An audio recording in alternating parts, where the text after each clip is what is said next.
Well, good evening, everyone.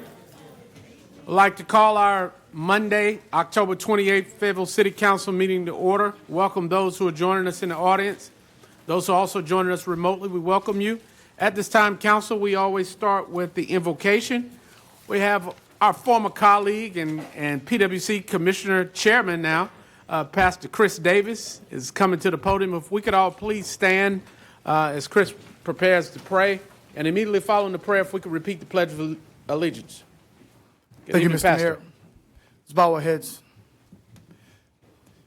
Gracious Father, we thank you for this day that you've given us. It's a day we've never had before. It's a day we'll never have the chance to live again. So we pray, Father, that you would allow us to live it to the best of our abilities. God, we invite your presence into this place right now, that you would give us knowledge, wisdom, and understanding. We thank you for the Can-Do City spirit of unity and the things that you're birthing from this leadership team.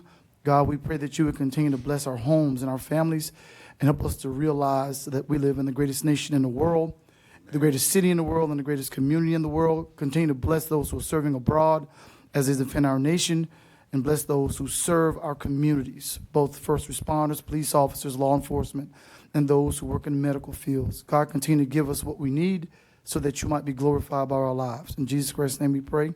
Amen. Amen.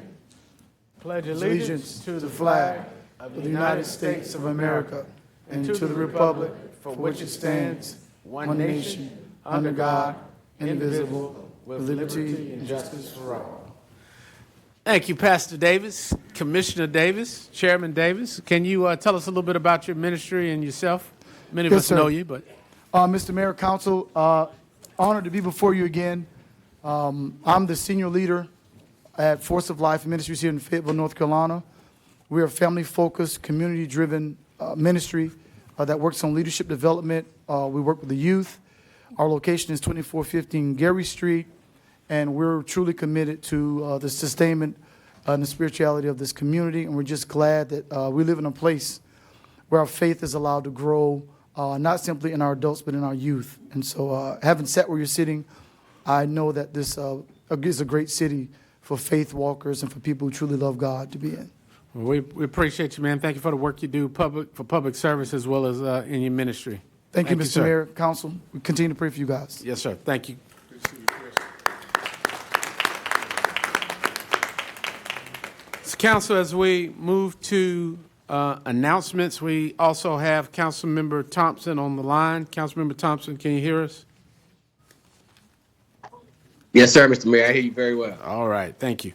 All right, Council, we have a couple of special presentations. We have a proclamation. We have a visiting delegation from Saint-Avold, France. If they could please stand. I had a wonderful opportunity to meet them. Let's give them a Can-Do City welcome. So they have been with us for several days, a week maybe. Ms. Chris, if she's there, or someone from the Saint-Avold committee, if you'd like to come, and whoever would like to come and receive the proclamation that has been prepared, I'll meet you at the podium.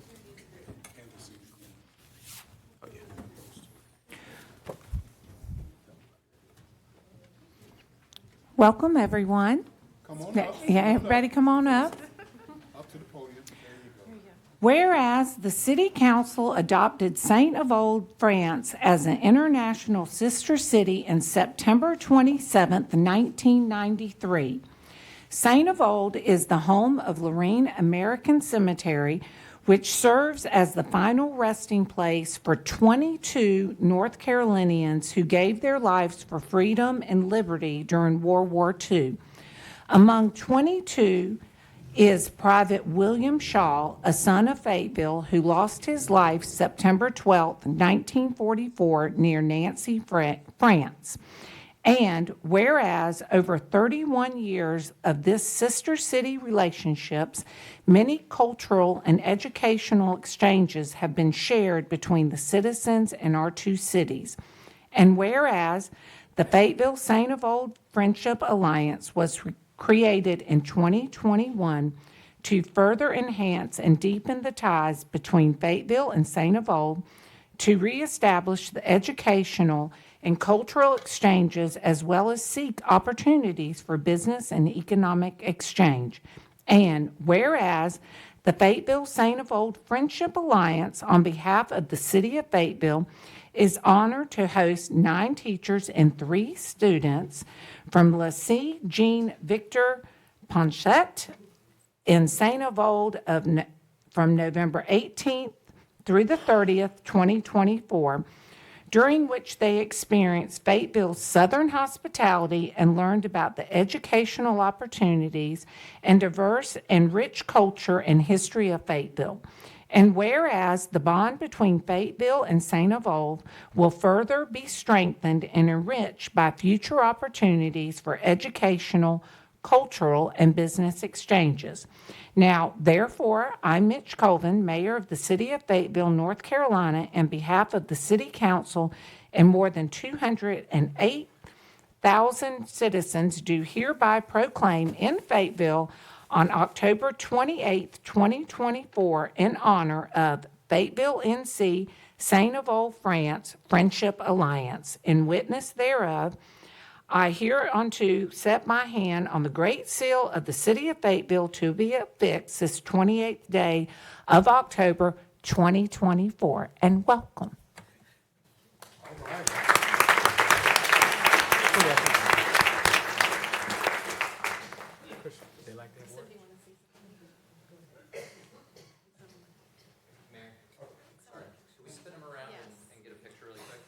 Yeah. And we have some coins for you as well. So I think they want to take pictures this way.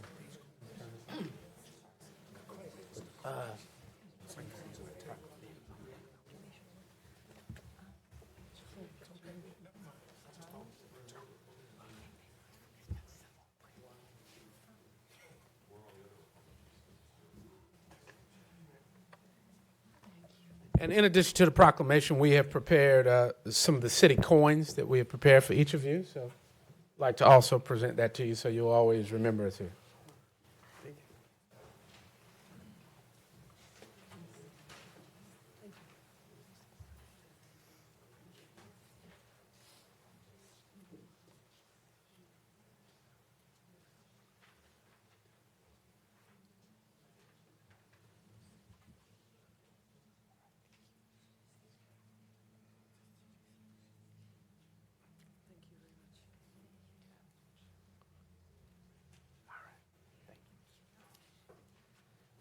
Give him another round of applause.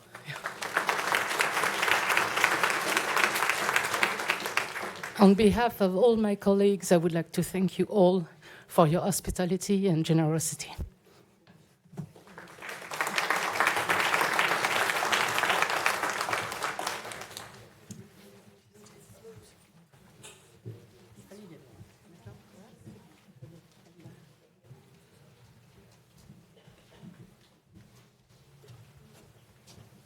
Ms. Chris, the council wanted to take a picture. I know you all were here before, but you mind standing in front of the dais so we can all stand and get a picture with you all?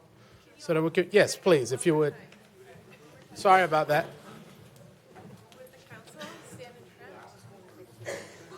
Huh? See it last time, what? You behave yourself.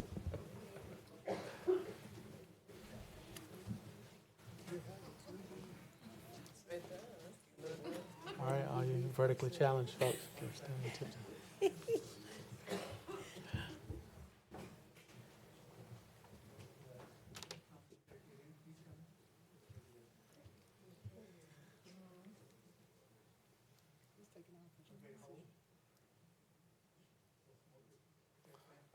Thank you all.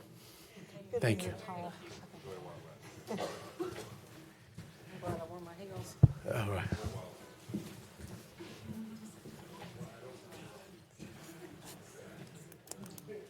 All right.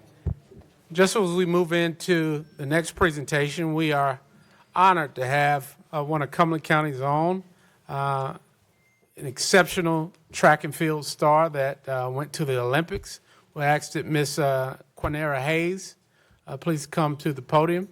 Councilmember Hare, I'll turn it over to you. Yes, sir, Mayor. Not only did she go to the Olympics, Brought something but back. she is one of our 2024 Olympic gold medalists. Quanera Hayes.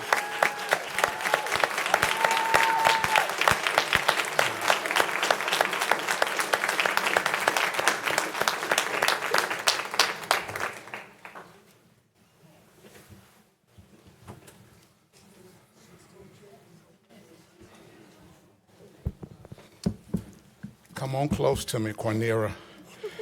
My council members know that I'm not always good in saying and pronouncing names.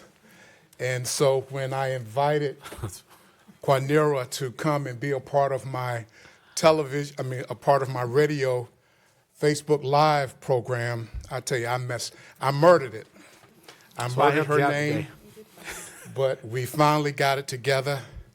I met this young lady, heard so much about her since 2016, and she's a friend. She is a member of my friend,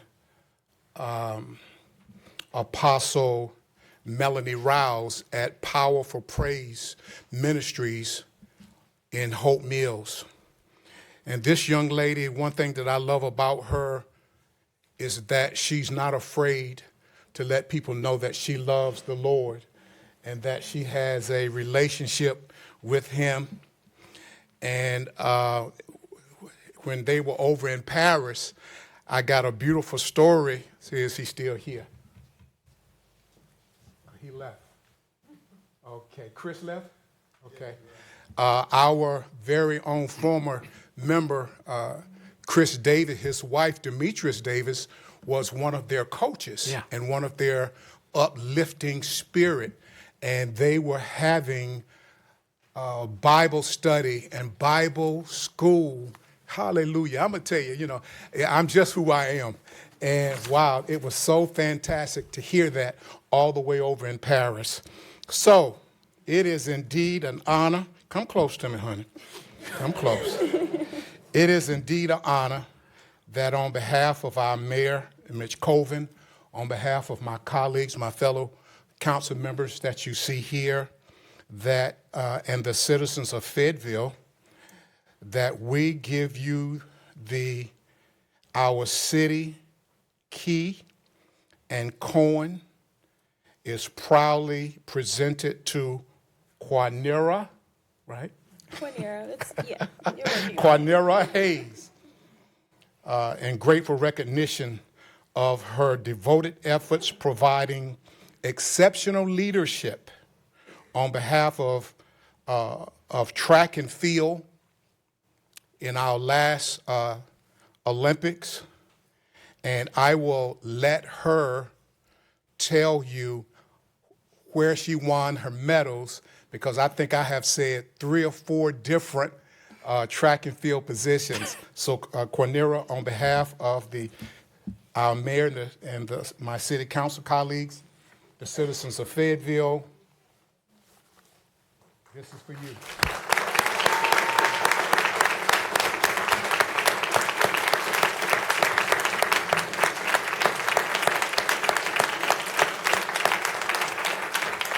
Okay. Oh, you want me to speak? Yes, Okay. the mic is yours. Okay. Good evening, everyone. Good It evening. is such an honor to be here standing in front of you today. I am not here without the blessings that God has placed on my life for the past 10 years that I've been pro.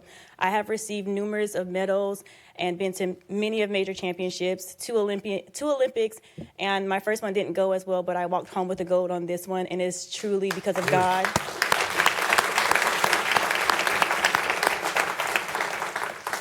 I am grateful to see how he has moved in my life and that my life has been an impactful testimony to others around me. I am thankful for my family. Those of you all here for me today, my family, would you please stand and give them a round of applause, please? Thank you.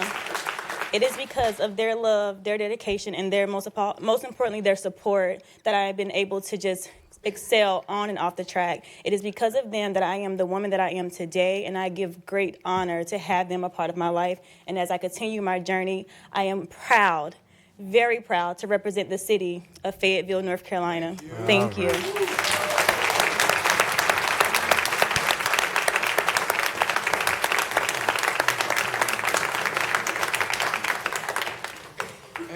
wearing a gold medal. I see it. Congratulations.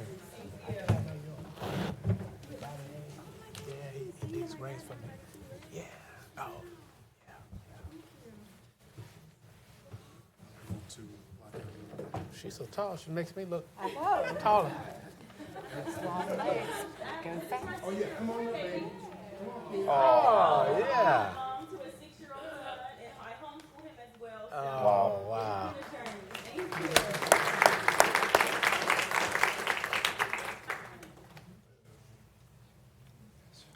Great, great. Congratulations. Very, very proud of you.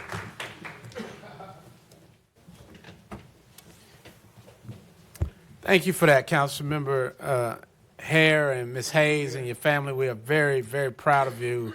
Gold medalists here in our own community. And also, again, just shows the great talent that we have with former track and field star, Ms. Demetria Davis, which was one of the coaches. To just see all of this coming together is magnificent. So keep doing great things. We know God has some magnificent blessings in store for you in the future. So thank you for joining us tonight, allowing us to honor you. Council, yes, sir. Council, as we move to I have an announcement. have an announcement. Okay, I'll go to Mayor Pro Tem Jensen.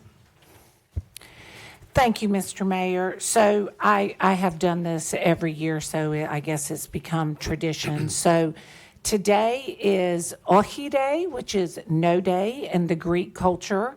And what that is, and we're going to have a history lesson. In World War II, Mussolini came to the Greek prime minister and said, you have to surrender. And he said in Greek, Ohi, which means no, went in, and Hitler came and invaded Greece, and we helped kind of stop the Soviet Union, them going into Soviet Union. But the phrase that I feel like I've said every year, and it's become tradition, Winston Churchill said, when we will not say that Greeks fight like heroes, but we will say that heroes fight like Greeks.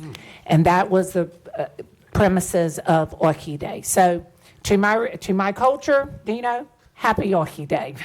And what's the pronunciation again? Ohi. Hockey. Okay. But Dino will probably say it different because we're from different regions, but it means no. No. Okay. Well, Dino, don't say too many no's tonight. All right. All right. Thank you.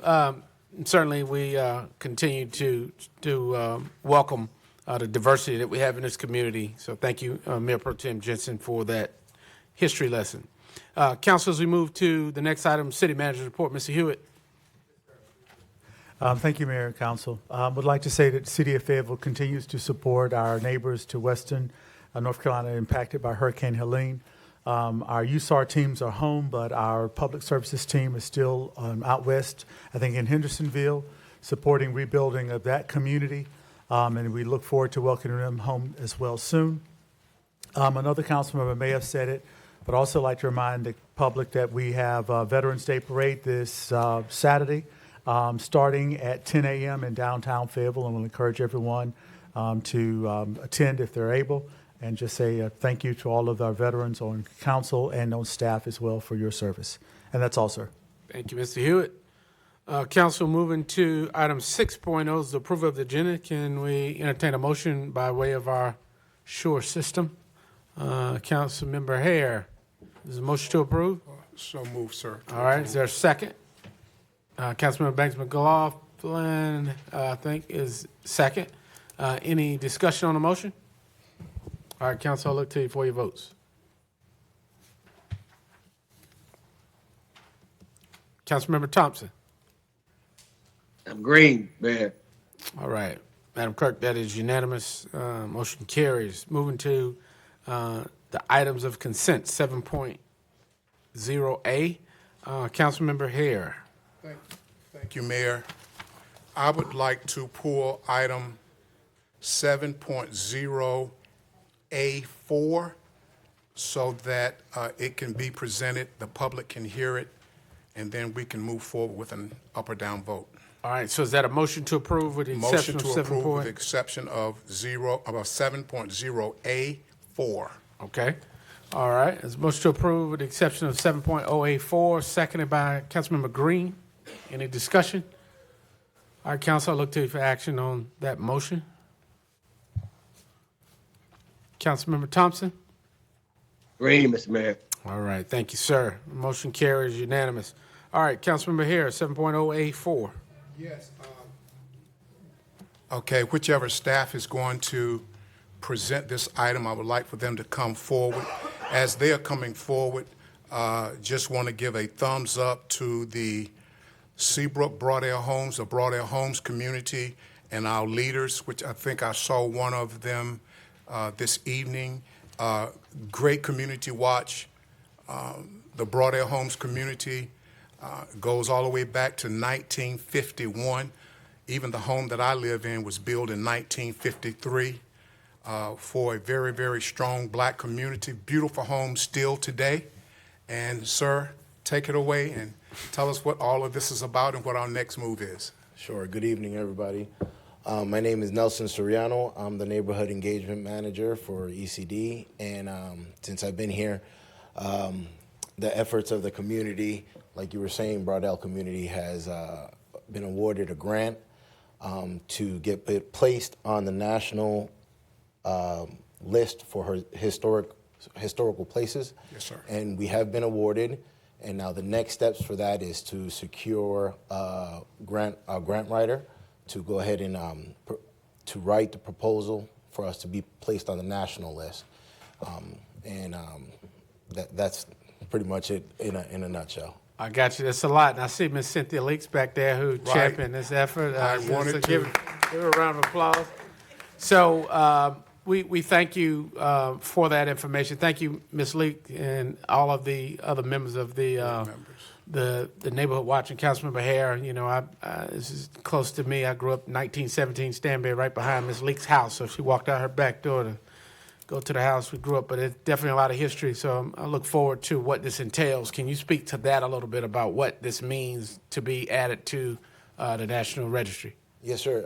So what that entails is that the neighborhood, the whole neighborhood, is placed on the list of important places that contribute to the history of North Carolina and Fayetteville itself. Good. So we look forward to what great things are ahead with bringing that to pass. So thank you. Thank you for it. And thank you for the hard work and dedication. All right. So any action needed on this item? Mr. Hare, I'll go to you to approve. This item. Yes, thank you, Mayor. I move that the staff moves forward to authorize our city manager to execute the grant contract and to adopt the SRO 2025-11 as presented. Okay, and to appropriate the funds needed. Yes, to appropriate the matching funds. All right. So there's a motion by Councilmember Harris, seconded by Councilmember Benavente. Any discussion on this motion? All right, Council, I look to you for your votes. Councilmember Thompson? Green, Mr. Mayor. Thank you, and that is unanimous. Thank you on behalf of the community. Thank you, Mayor. Thank you. Mr. All right. Council, moving to 8.01, the Airport Commission Annual Report. I see members of the Airport Commission there, and our new director, I suppose. Yes, sir. Good evening.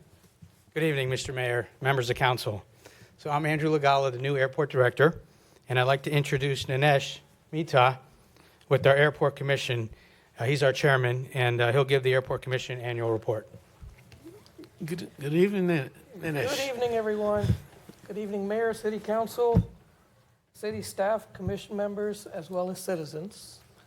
Would like to go through, do we have the PowerPoint?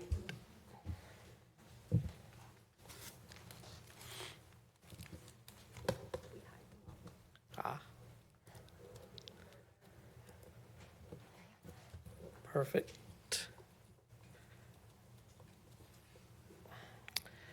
All right, so the airport's just completed phase 1 and 2 of the airport renovations and now moved on to phase 3.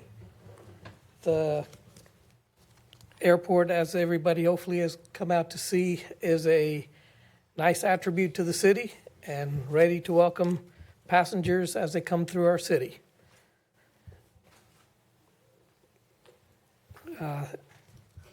Airport staff went through in May of '24 to jumpstart to recruit other airlines. Now that we have the airport as nice as it is, we just need to get airlines to come in and start operating from here. So Andrew actually went last week to another trade show and as well, and hopefully has some good things coming forward from Green Bay. One of the other exciting avenues that we're exploring is making it an international arrivals facility. That is one of the needs that Fort Bragg, or Fort Liberty, I should say, has asked for, and that's one of the things that we were able to get funding for, so that is currently in the works. And then in the midst of having all the renovations at the airport, we still managed to have a 1.9% increase year over year in calendar 23. So that tells you what a great job that the airport staff is doing, that even after going through a massive renovation project, they were able to get an increase in traffic.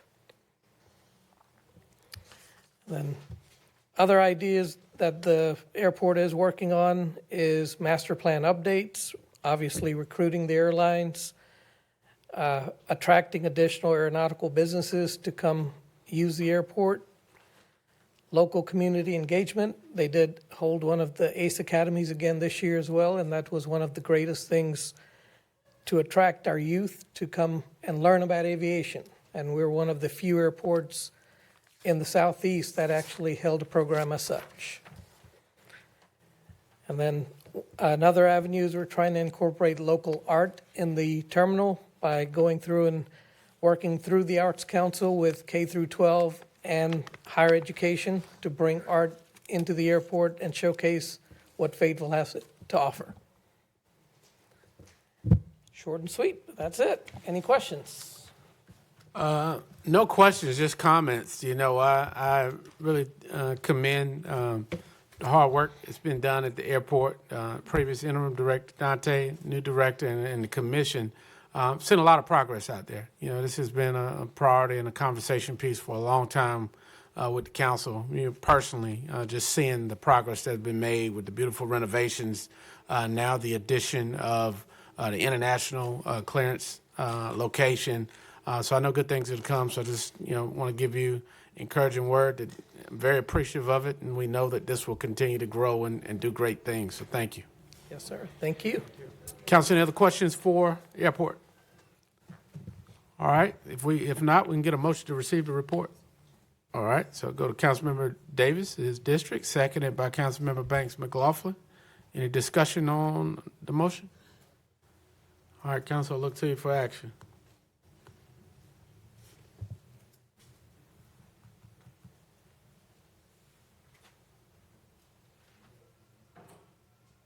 All right, Councilmember Thompson. Green, Mr. Mayor. All right. All right. It's unanimous. We'll you know, after you get your feet planted, Mr. Director, we'll definitely want to talk to you a little bit about what your plans and vision entails for continuing to grow and add flights to the airport. Thank you. I appreciate it. It's an Yes, honor sir. to be here. Thank you. Thank you. All right, Council, moving on to the public hearing.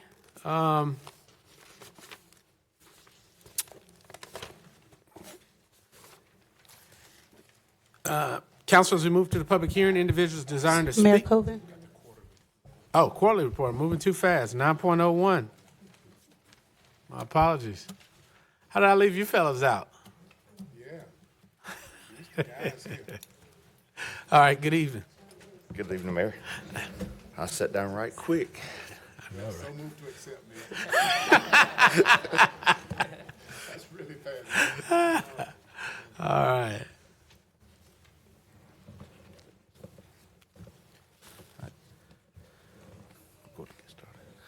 Good evening, Mayor, Mayor Pro Tem, and City Council. I'm Chris Lowry, the Strategic and Performance Analytics Manager for the city. And presenting with me tonight is Mr. Andrew Brayboy, the Senior Corporate Performance Analyst. It is our honor to provide an update for the city's FY25 first quarter performance report. And we're entitling this Connecting Data with Impact. So we don't want to just talk over the numbers. We actually want to provide some emphasis on the impact and some of the results and outcomes that are been established here. Our FY25 journey is off to a strong start. Fayetteville is already seeing progress in our first quarter with our 5 key strategic priorities, driving positive, tangible change throughout our communities. This isn't just about the numbers, it's about true impact. The data we're sharing reflects how our initiatives align with City Council's vision to enhance residents' lives. Some areas that you will notice on the data points shows TBD, or to be determined. Many of these are projects that are currently being designed, laid out, and phased in. As the quarters progress, you'll start seeing some of these initiatives come into life, and you'll see some of these data points start to show up. So when you start looking at Orange Street School and some of those other initiatives that we're going to be hitting on later on in the presentation. Each update you will see represents our commitment to turning goals into actionable outcomes that makes a real-life difference here in Fayetteville. Our FY25 roadmap to success recaps City Council's FY25 strategic priorities. We have violence reduction and mental health, affordable housing and revitalization, youth engagement through parks and recreation, economic growth via city-owned properties, city branding, and communication. Each priority reflects our commitment to building a safer, more vibrant, and connected community. These initiatives lay out clear steps towards real progress, setting Fayetteville up for a successful year. To begin, priority 1 is our violence reduction and mental health response priority. Just to recap, some of our approved actions included securing funding for our mental health liaison, continuing our pursuit of an OCS based on industry best standards and practices, and also developing performance metrics to measure and track our success. The picture shown here is from our Public Safety Summit hosted by staff at FSU, in which we brought together a range of community stakeholders, resources, and our state OCS consultant with a goal of bridging the gap of services and bringing awareness to the issues pressing our community. There are many factors leading to the success of this priority. How we measure our success include clearly defining the roles of the OCS, staffing the office, and also tracking various crime reduction and mental health response metrics across the city. We've made progress in Q1 by defining the OCS roles. We've secured funding for the mental health liaison, and we're continuously working to increase our partnerships with community organizations to improve outreach opportunities. With this in mind, ECD continues to implement and award community safety microgrants. In Q1, we've completed 20 collaborative initiatives with various community partners. We've had 62 individuals who have utilized mental health services through our mental health liaison. And for the OCS director position, staff has selected candidates to complete a pre-interview questionnaire, and the phone screening interviews are anticipated to begin in about 2 weeks. Once that's complete, staff will narrow the list for an on-site assessment center. And of course, as we continue to build out the OCS, our performance measures will adapt in correlation with OCS service capacity. Looking at our priority 2, which is our affordable housing and revitalization, we're taking concrete actions to expand housing opportunities and improve our neighborhoods. Key approved actions include utilizing available funding to increase housing options, actively promoting our home buyer assistance program, and revitalizing our blighted areas. As you can see in the before and after photos of Orange Street revitalization here, some projects are already in motion, showing our commitment to making these goals a reality. By revitalizing our community as a top priority for City Council, we are measured by increased investments and effective revitalization plans. In quarter 1 of FY25, we made significant strides, including an approved building reuse grant that incentivizes up to $2 million for redevelopment of a local business, and progress towards closing on 3 affordable housing projects scheduled for the next quarter. We also developed new policy for utilizing 30 lots for available or affordable housing in existing neighborhoods, along with winning the Historic Preservation Grant for Broadell community, which we heard about earlier. Additionally, we've adopted a demolition policy allowing for no-cost demolitions if done prior to council demolition approval, streamlining our process for revitalization. While we still have work to do in areas like critical home repairs and leveraging affordable housing units, our commitment to these measures is evident, and we are on track to achieve our FY25 targets. These successes demonstrate our commitment to fostering growth. Priority 3 is our youth engagement through Parks and Recreation priority. Some of our approved actions include sustain and strengthen our partnerships on the Orange Street School project, promoting diverse youth engagement and interaction programming, and also our continuous pursuit to provide additional STEM opportunities for our youth. As pictured here, you can see, of course, the revitalization effort on the Orange Street School, and of course, with one of our awesome splash pads. Our priority is to increase engagement opportunities for our youth. In this way, we're measuring our success by increasing access to opportunities, increasing available programming hours, and also measuring, if possible, the correlation between youth engagement opportunities and long-term reduction in overall youth crime. Youth engagement is at the heart of the city's Parks and Recreation initiatives. This quarter, we saw continued collaboration with local schools to promote educational programs, including STEM, and leadership initiatives through the Junior Officials Program. These programs aim to empower our youth with the skills and confidence they need to succeed. Parks and Rec staff has seen steady increases in their participation numbers, and initiatives such as these strive to continue to long-term affect the overall reduction in youth-related crime. In addition to this, ECD is working hard to plan an engaging youth nonprofit symposium for next quarter.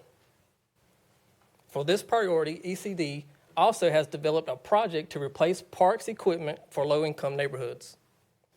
It's also important to note from our IT department that the Orange Street School project's fiber network is fully operational. And also, computers are currently being installed. That includes Chromebooks, Surface Pros, and also smartboard TVs. Renovations are currently being completed on the second floor, which would be where the creative initiatives and also our STEM programs would take place.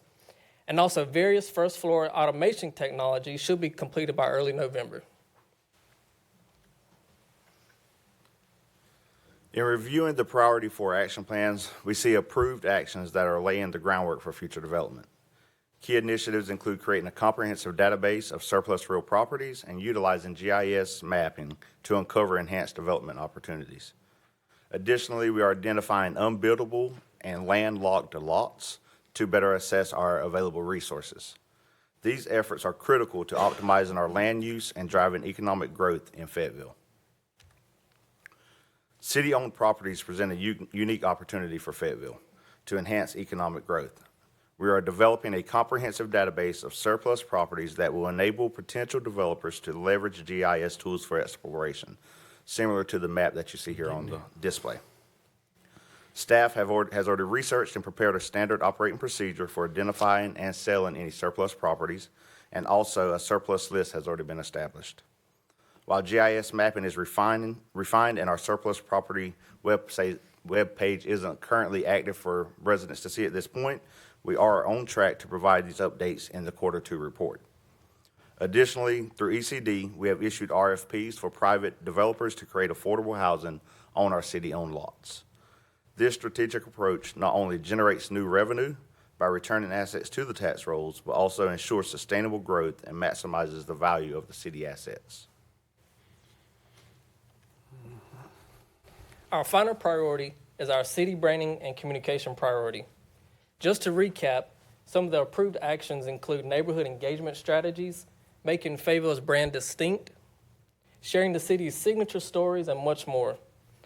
As you can see here, we have Fayetteville's All-American City Award branding, the City Manager's Report, where residents and staff can subscribe for weekly updates. We have our Faye TV for city broadcasting, and also, of course, our City 411 podcast. Strategic partnerships have allowed us to tell our story through branding efforts that resonate both with residents and beyond. By increasing our media presence and driving engagement across social platforms, we are striving to attract both residents and businesses to explore the opportunities that Fayetteville has to offer. This initiative is a key pillar in strengthening the city's brand and communication strategy. In this regard, ECD has established the Community Ambassador Program for Cool Springs District. They've supported downtown revitalization with interactive art installation of decorative lighting on Hay Street parking deck and other infrastructure. And they've also attended the 421 Carolina Core Conference. Some key achievements and milestones from our marketing communications department for Q1 include consistently reaching an audience of over 1,000 every week with the city manager's weekly report. It also includes over 1 million social media presence or impressions across all city-owned platforms. Nearly 125,000 video views of city-produced content, and nearly 67% of media stories about the city were rated positive or neutral for quarter one. And finally, staff, along with this priority, have identified some notable challenges that they're continually to work on. This includes keeping everyone on the same narrative, reiterating key city messages, and also just simple day-to-day operations across the city, which consume departmental resources. Even with this in mind, staff is continuing to provide exceptional service and city branding initiatives based on available capacity. So as we look ahead, the City of Fayetteville remains committed to continuous improvement and community engagement. Our next steps involve ongoing data analysis, refining our data-driven approaches, and actively engaging our stakeholders through surveys and community meetings. Strengthening our partnerships with local organizations will enhance our initiatives in mental health, housing, and our youth engagement. The collaboration between the City Council, its residents, and community partners is essential to maintaining our momentum and ensuring our success in the coming quarters. We will report the second quarter updates to City Council in February 2025, and we encourage feedback and suggestions to help shape our future initiatives and identify areas for further focus in quarter two and beyond. Thank you for your time and consideration. We stand ready to answer any questions you may have and look forward to your feedback as we build a stronger Fayetteville for all of our residents. Thank you, sir. Great report. Did have Councilmember here. Thank you, Mayor. Thanks, Chris and Jeff, for your report. Always give us great reports. Just two concerns or two things I wanted to speak on. I'll come to that one last. You spoke that there's going to be an invitation or opening for general contractors to build on city-owned lots for housing, correct? Affordable housing. For affordable housing, and I think I applaud that. That's what we always, one of our priorities.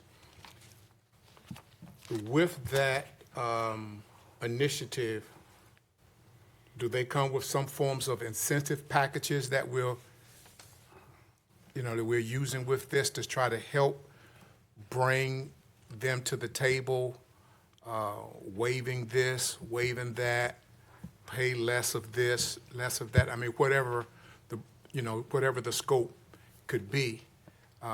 If you haven't, I think that's something we need to let it be a part of your initiative. I think Mr. Hewitt's leaning in to give a little more detail on that. Yes, sir. Council member Hare, it's an excellent question.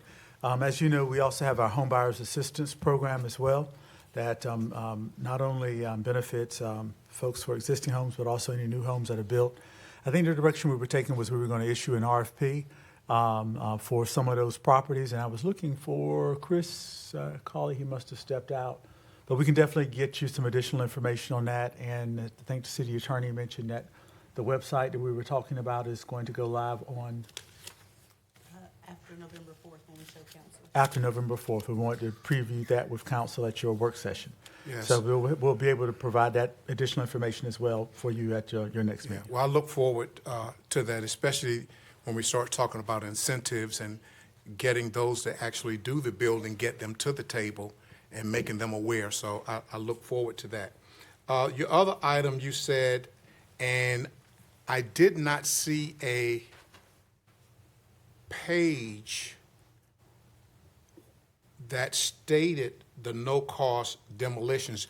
You said it, but I couldn't find that in the presentation. Now, when you stated that you were on the page saying pursuing a safer, healthier Fayetteville, but I don't see anything listed in there. And what my question is, help me understand the clarity, give me some more clarity on no-cost demolition, because we always have a concern about demoing. We're always talking about tearing down some homes or buildings that need to be torn down. And if we're going to accept all of the costs for the demo, I don't, I mean, you need to give me some clarity on it so I would better understand how we do that. Yes, sir. I can follow. Ms. Oliveira is coming. I mean, if you, okay.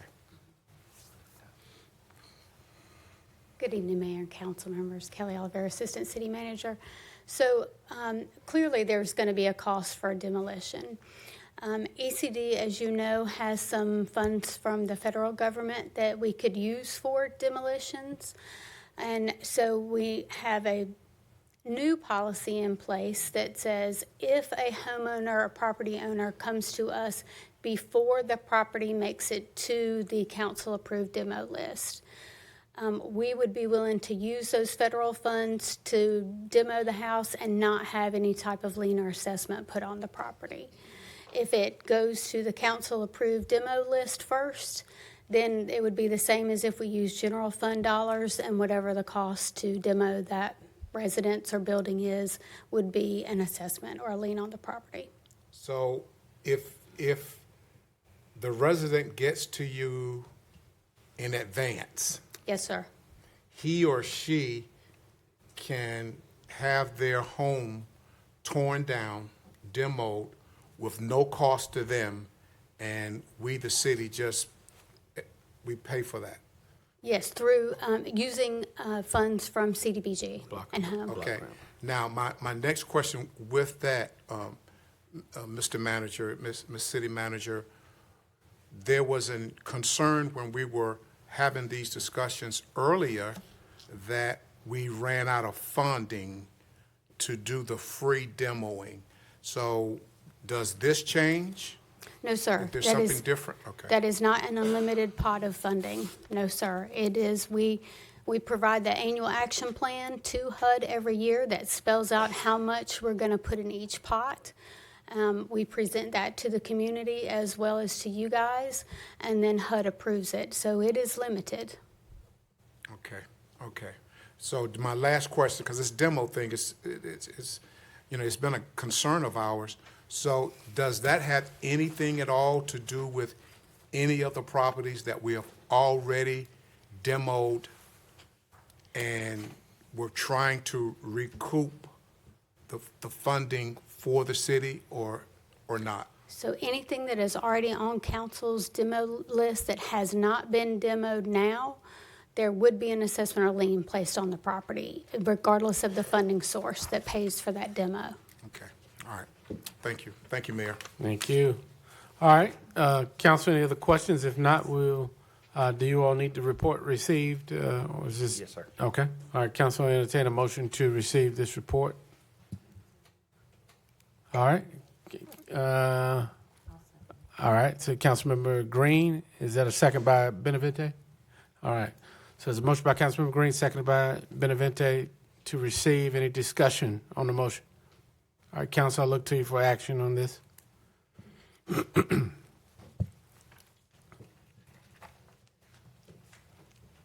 Councilmember Thompson. Green, Mr. Mayor.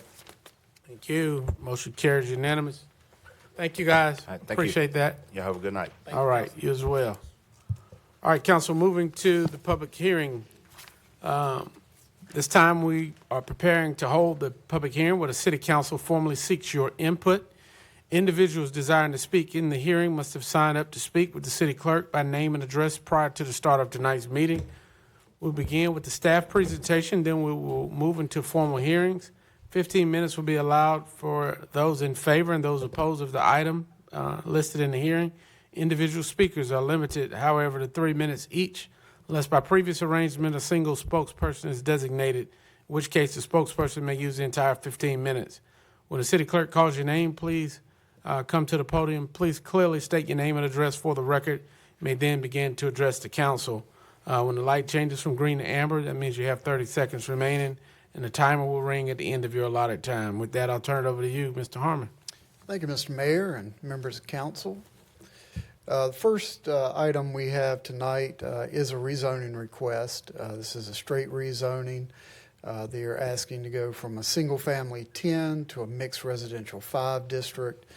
It's located on Ocarina Circle, just over 7 acres. This is in District 3, and the Zoning Commission recommended approval of this. Just to give you an idea of where this is located, so you've got the highlighted property obviously is the one in question. We have MacArthur Road here. This is the backside of Walmart on Ramsey Street, so it kind of gives you that idea. MacArthur comes down and joins Ramsey right in this area. This is Crystal Lake Apartments here. Again, currently it is zoned SF10. You have some other zoning, MR5 here and here and here, where other apartments are currently. And then our future land use plan calls for this area to be a medium density residential. Just a couple of photos here. This is basically the property currently, just completely wooded. Photos of some of the stuff surrounding the property. And then just a little bit of the staff analysis on this. That the proposed zoning would allow for various uses on the subject property. Permitted use range from single-family dwellings to multifamily dwellings if rezoned. Development of additional housing would further address shortage of housing stock in Fayetteville. The multifamily dwellings have a benefit of increasing housing without the need of as large a tract of land. For example, 100 apartments could fit on 5 acres of land, whereas single family you could only have about 23. You'd have to have about 23 acres of land for the same amount of units. Potential multifamily development would be in keeping with some of the existing development in that area, including the Crystal Lake Apartments I just showed you and MacArthur Park, which are in the same vicinity.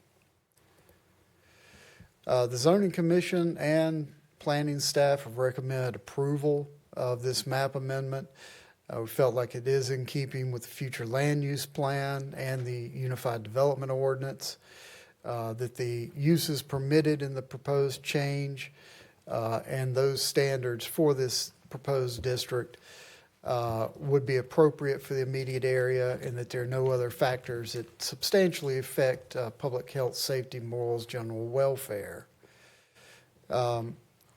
That concludes the staff presentation at this time, Mr. Mayor. If y'all would hold any questions for staff until after you conclude your public hearing, we'll be glad to answer them at that point. All right, thank you, Mr. Harmon. So with that, we'll open the public hearing. Madam Clerk. Yes, sir. We have 7 people signed up for in favor and 2 in opposition. Our first speaker is Mr. Jonathan Charleston.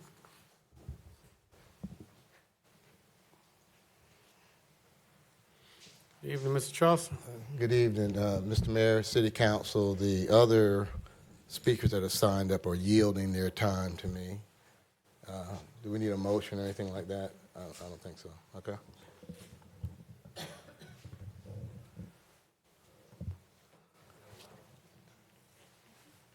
Ready? Good. Yeah. All right, great. Sorry. Mayor and members of the City Council, good evening. My name is Jonathan Charleston. My address is 201 Hay Street. And I've got to say, there's a lot of positive energy in this room tonight. It felt good to be here. Felt like I was in church a little bit earlier tonight. So I'm going to keep it quick and to the point.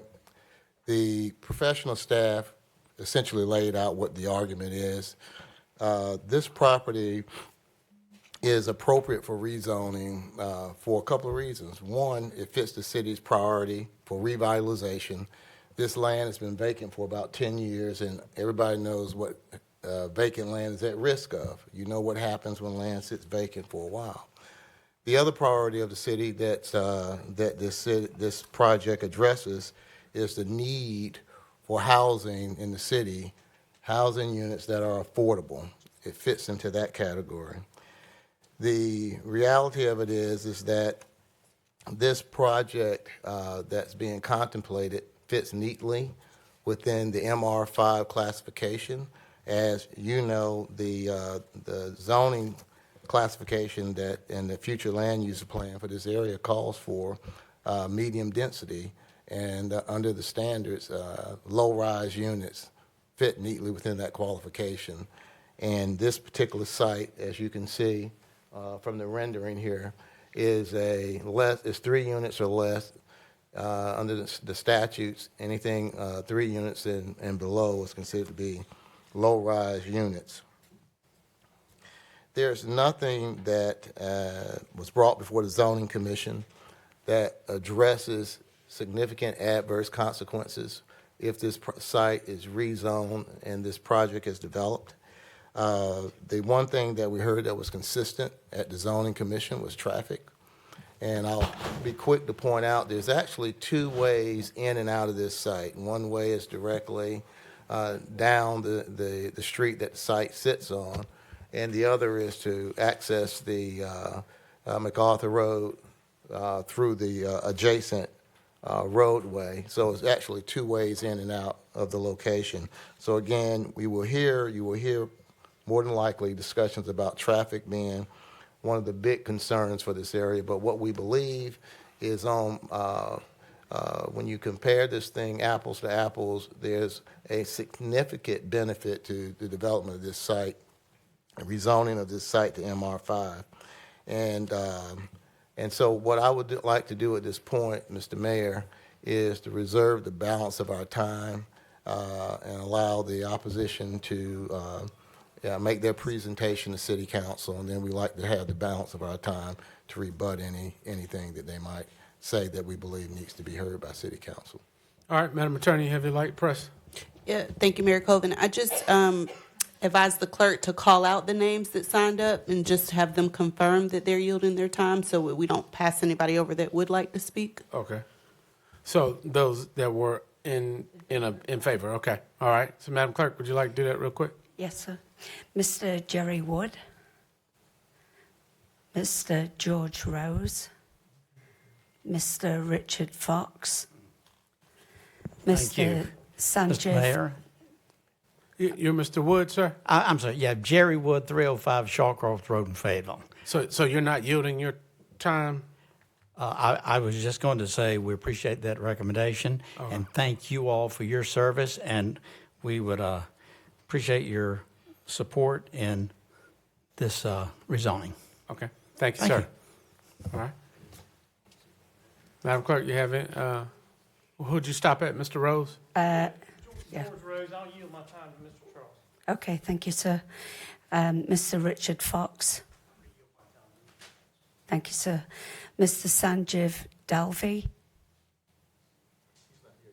Okay. Mr. Rahul Karkar. Okay. And Suraji, I know I'm going to... Okay, thank you, sir.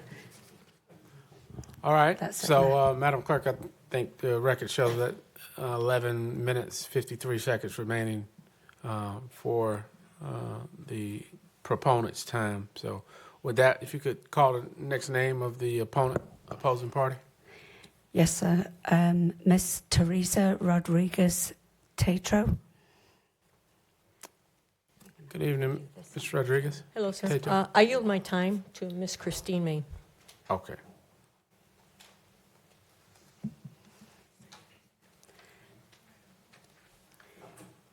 Miss Christine Main. Good evening, Ms. May. Good evening. Can you speak into the microphone? Just please state your name and address for us. Good evening, is that better?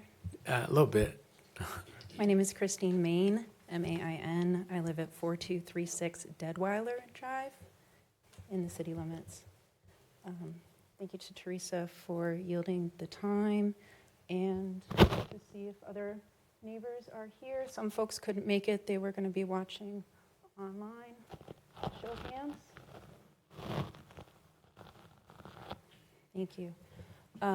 What we have submitted are, I believe, 2 documents. There should be a PowerPoint. We were incorrectly told that we could submit a PowerPoint for viewing.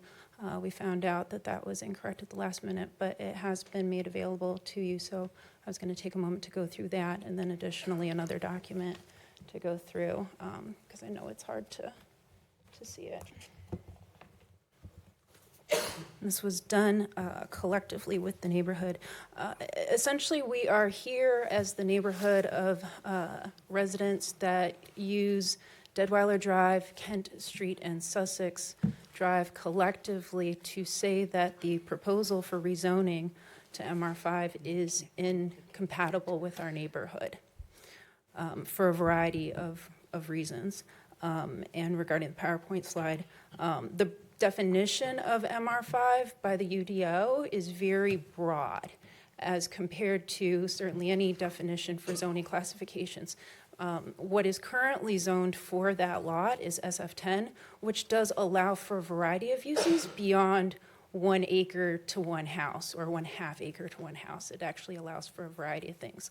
So what we're saying is that MR5 is too broad for the neighborhood, for the infrastructure, for the resources, and for the personality and community of the neighborhood.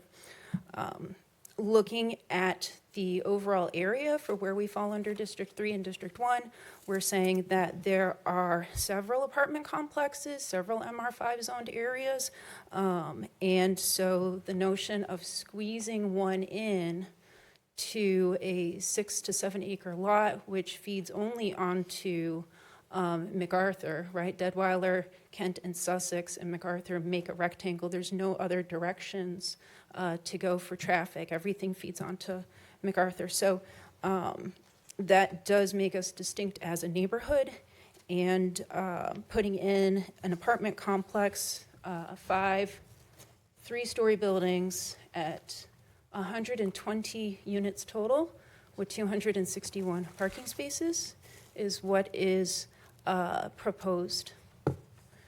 And that would double, possibly triple our neighborhood population. The complexes in the area do have availability. The application that was submitted to the Zoning Commission back in September, it said it was confusing in its language to the residents. We tried to ask, didn't get a lot of clarity. We were told it was upper-end luxury apartments, but following a presentation to the City Council last month from the Economic Development Commission, they said that there actually are available units in that same targeted market.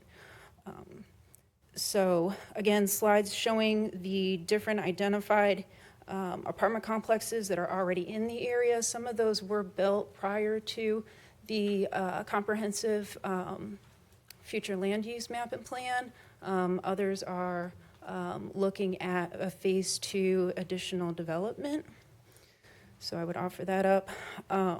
One of the things that is particular about our neighborhood that helps unify it is that there are residents still there who have been there when it was a single dirt street, right? There's an actual, we have an active working farm that feeds onto that neighborhood.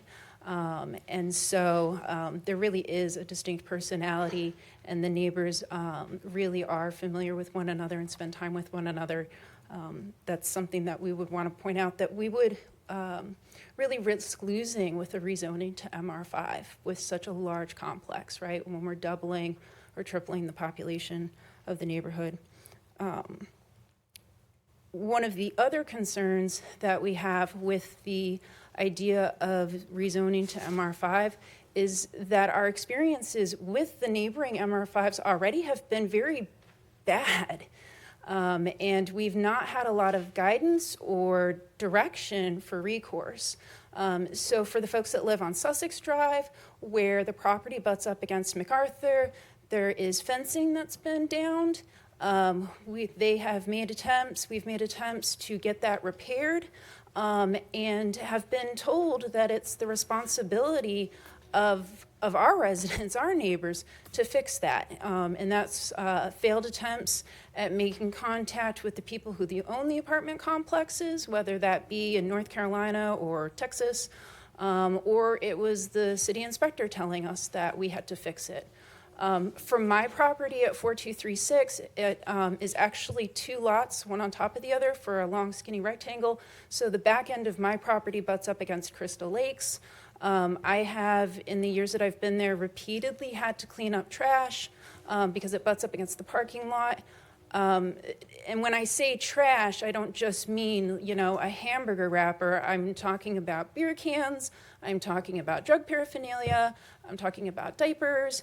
And I call them, I don't get an answer. I called their corporate office in New York, and nothing's ever done. They tore down one of my trees in preparation for the storm without giving me any sort of notice. We've had poor experiences trying to get resolution on some of the problems that we've had with their residents. So that, again, has left us with an unfavorable perception of MR5.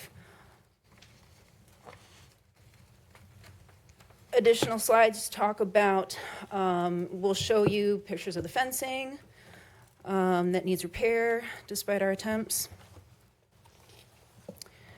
And then, slide 16 starts talking about the road. Yes, traffic was certainly identified as a significant concern because the intersections of Deadweiler and Sussex, as they feed onto MacArthur, Deadweiler in particular is very narrow. And so what you see there is a school bus trying to turn. It's got a full-on go into the other lane. We know that MacArthur already has challenges with traffic and heavy use.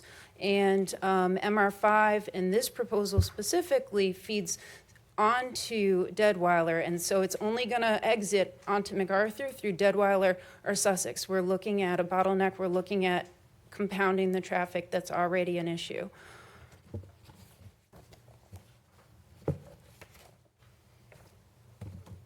Trying to be mindful of the time, sorry. So again, pictures of the traffic on MacArthur, which we already have to deal with. Excuse me one second. Madam Clerk, did you start the time? Are you tracking it over there? Yeah, I'm tracking it Okay, on okay. my phone here. Sorry about that. All right, because right now it's just stuck at. Yeah, because I can't restart it and go back to 11 minutes and 53 seconds for Mr. Roger Johnson. that. Tracking it separate. So I'm tracking it on my cell phone. Where am I at? Right now you've had 8 minutes. Okay. So you've got 7 left. All right, appreciate that. Slide number 28 is hard to read. Essentially, it says that Deadweiler is a very narrow road not designated for heavy traffic. That would include 260 additional vehicles. That's how many parking spaces are being allotted in this proposal. Vehicles going from Deadweiler, there would be a backup. I've already kind of highlighted some of that. And then that would just result in a backup onto Sussex. The application had confusing language regarding affordable housing. We did express concerns regarding safety and crime, just if anything, due to a sudden increase in volume. We're generally a quiet neighborhood, and at the same time, we've had to contact law enforcement for theft. We've had to contact law enforcement for what law enforcement identified as gang activity. And regarding a shooting incident, at least 2. One neighbor had 36 gun casing shells in her yard. Another neighbor had their home damaged because of the shooting. These were individuals who were using the nearby park, but there's no sidewalk. There's just an open field. There's nothing distinguishing or redirecting, public flow. And so folks are coming in, folks who are not invested in our neighborhood, right? They're cutting across, and there have been times where that has caused safety concerns. The next slide, slide 31, essentially what we're challenging is that 2 to 3 story buildings will have a negative effect on us. Most, if not all, of the properties on Deadweiler, Kent, and Sussex, they are 1-story homes. To have a 3-story building, it essentially towers over us. And for me, living literally right next to it, it would be looming over me, which is not why I bought the property.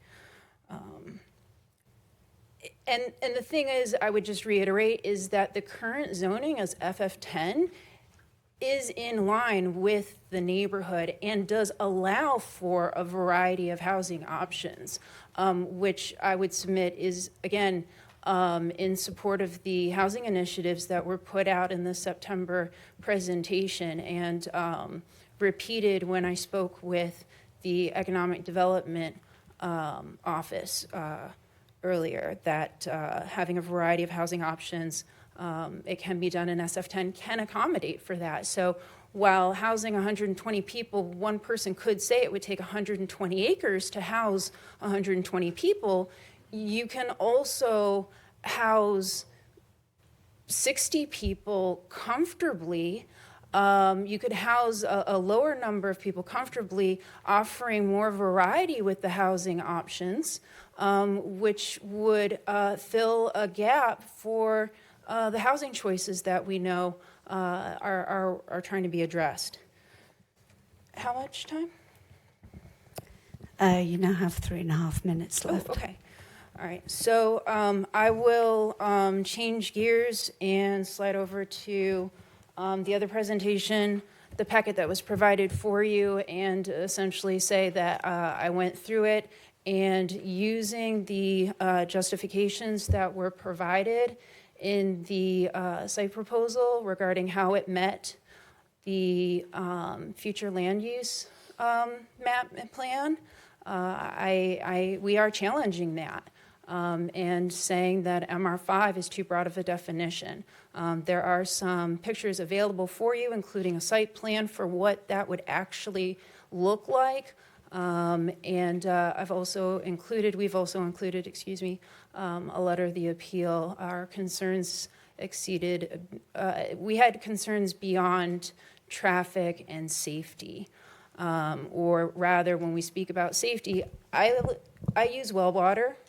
I have 2 wells on my properties and a septic tank, and given the design of my property to be next to 260 parking spaces of asphalt is a concern.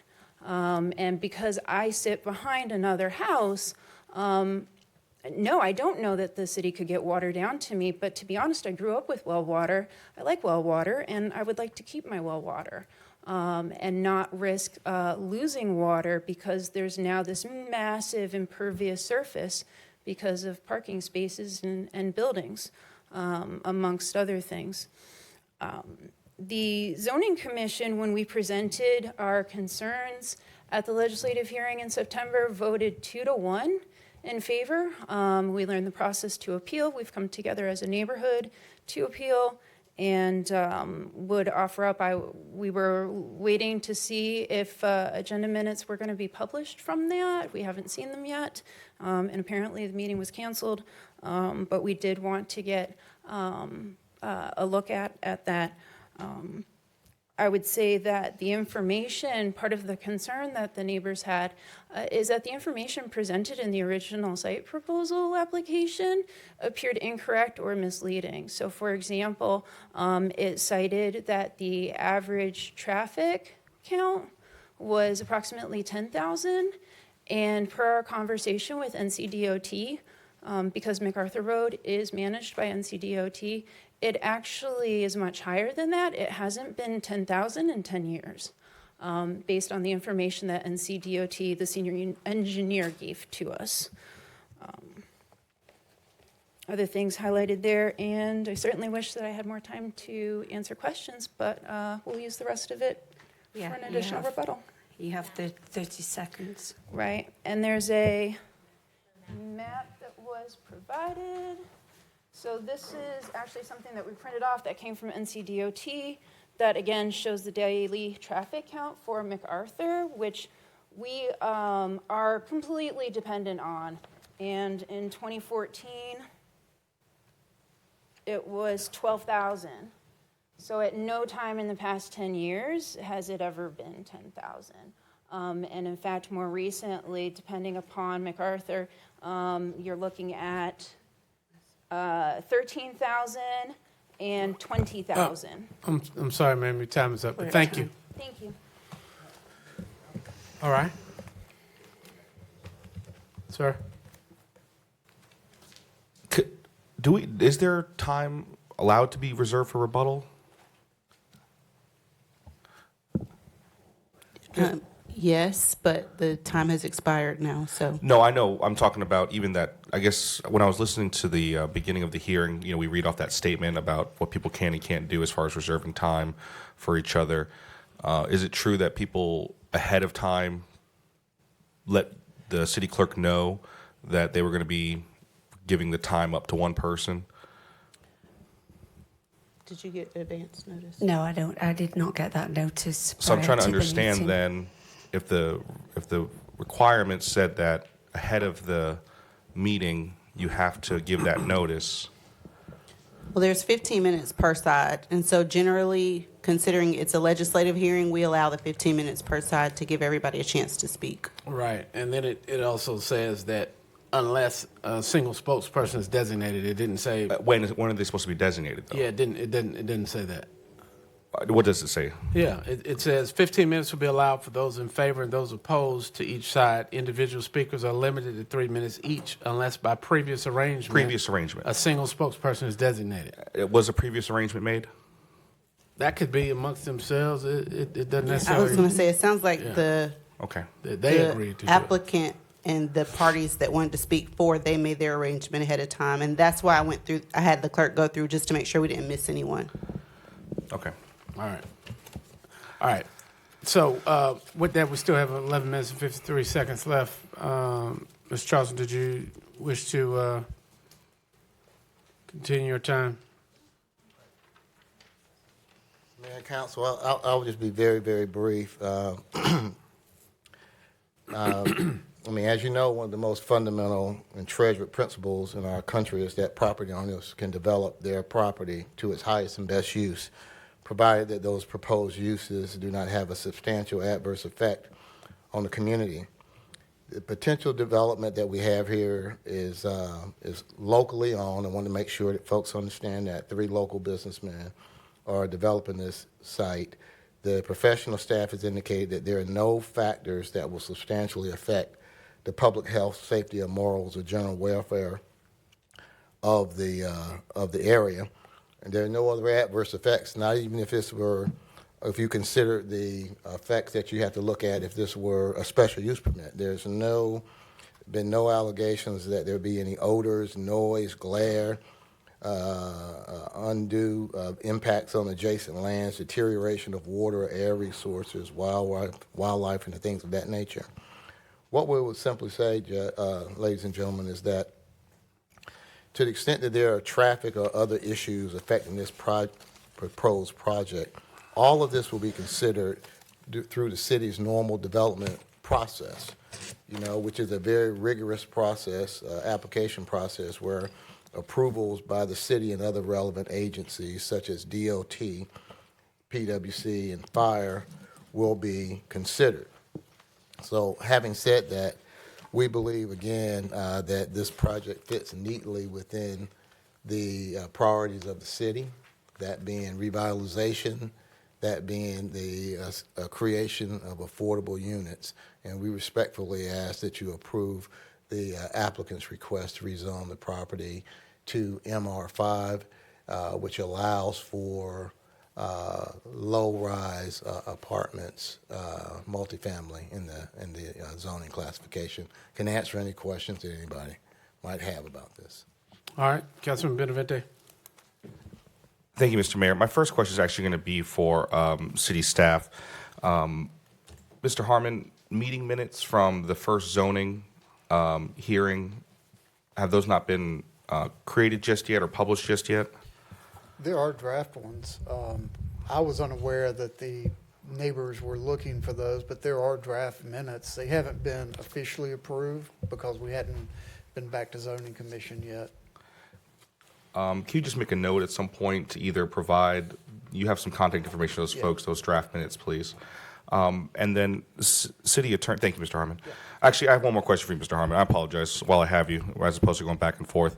I'm looking at the zoning commission's consistency and reasonableness statement, and it lists consistency. There's two goals listed.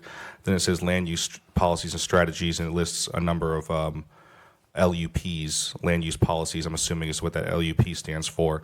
I'm trying to understand some of this numbering that is missing. I see LUP 1, it skips LUP 2, I'm not sure what that is. Then there's LUP 3, 4, then it skips 5, and there's 6 and 7. Do you know what those missing LUPs are? I don't right offhand. The zoning commission and staff, when the zoning commission approves or recommends approval on something and comes up with these, they only pull out ones that they feel are applicable to this particular case. And the reason I'm trying to understand that logic a little bit better is if we were to deny this, it would be based on whether there were any inconsistencies with those land use or land use policies, correct? Correct. So if some are missing from the list, is it my place to assume that they were inconsistent and therefore not included? No, a lot of them have nothing to do with this type of development. I see. That's why they're not included. I see.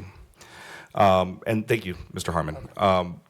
Attorney Pulliam, I think that you had directed me to some general statute that differentiates this particular type of hearing, which I guess is more of an appeal compared to some of our other special use permitting. Could you give me that same detail, that same conversation, just for the record? Yes, sir. So this is not a special use permit. Not a special use permit and not an evidentiary hearing. This is a legislative hearing.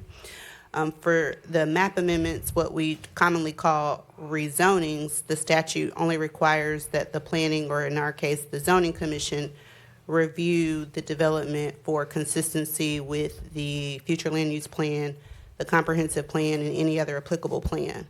So that is the only review that the board must make, whereas with the special use permits, you have those 6 standards that you have to have findings for each of the standards. If you don't have all 6, then you can't approve the development. And could you say more about, I guess, in this case, forget about SUPs. Now we're just talking about the land use adjustments. What are the next steps for an applicant if they are denied based on, some findings that are made today? Either party could appeal, but it would not be to the city, it'd be to court, Superior Court. As in down at the courthouse? Cumberland County. And at that point, are we subject to some kind of suit? The city is now... It'll be a lawsuit. Thank you. That's it for me, Mr. Mayor. All right, thank you, sir. Councilmember Hondros. Thank you, Mr. Mayor. Excuse me. I have a question for the applicant and also a question for staff, so I don't know who wants to go first. I'll do the applicant. Did I hear correctly, or let me ask it this way, what is the proposed egress and egress for this site? Oh, sure. It's Can we put a land use or one of the maps on the screen? what I will say is the site and I'll ask George Rose to come up. He's the engineer. Why don't you suggest that real quick? Yes, the property fronts on Deadweiler Drive, which is a straight shot out to MacArthur Road, but virtually right across from the property, or just down from the property on Deadweiler, is Kent Street, which connects over to Sussex Drive, and Sussex Drive goes straight out to MacArthur Road. So Mr. Charleston was explaining that the 2 ways out would be you could come out and turn right on Deadweiler Drive and go straight to MacArthur, or you could go down Kent and get on Sussex Drive and come out on MacArthur. So basically, it could divide the traffic coming out of the development and the impact on MacArthur Road by letting them come out in 2 different directions. Gotcha. So the next questions are for staff. I have two. One, are any of those roads, Sussex, Kent, Deadweiler, are they all public roads or are any of them private streets? I believe those are all city streets. They're all city maintained streets. And then on the corner of MacArthur and I think it's Deadweiler, right there where it has Gore Avenue, I guess, is one of the lot lines. Yeah. I guess, can we go to the next slide? Might be better. The, I think it's the parcel that's in the pale yellow there. What's the use on that property? That's some type of multifamily? I'm not sure exactly what that one is. What's on there at the moment, I don't recall. Yeah. It's- So it's a trailer park.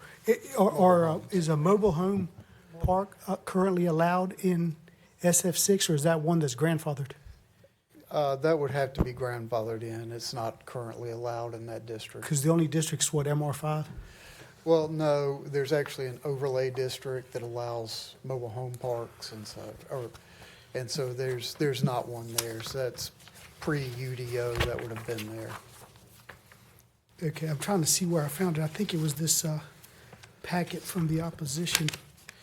There was just multiple addresses on that parcel. I was just curious. Yeah, it's this this map, if anybody's following along, but there was just multiple addresses on that parcel, so I was just curious what it was. I think I'm good for now. Thank you. All right, thank you. Councilman Benavente. I mean, I guess just one final question for the applicant.